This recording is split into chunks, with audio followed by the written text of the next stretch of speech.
Hello guys, magluto tayo ng all-time favorite namin na dinugaan. First time ko nga pala magluluto ng dinugaan. Imantika muna natin ang taba ng baboy at pag lumabas na, saka natin igisa ang luya, bawang sibuyas. Saka natin ihalo yung laman ng baboy. Inayat ko na to ng maliliit.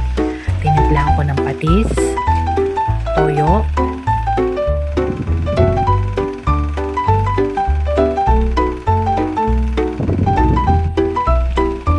rin ako na siling labuyo, laurel,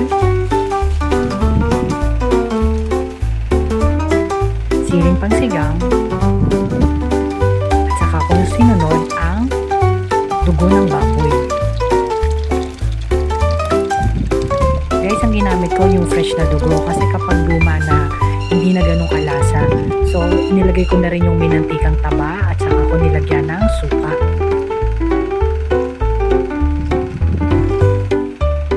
Haluin lang nating mabuti para mas maging malapot ang ating dinuguan. Yan, presto! Luto na ang ating masarap na dinuguan. Sarap to kapartner ng puto, pero masarap mas lalo to sa mainit na kanin. Hanggang sa muli, paalam!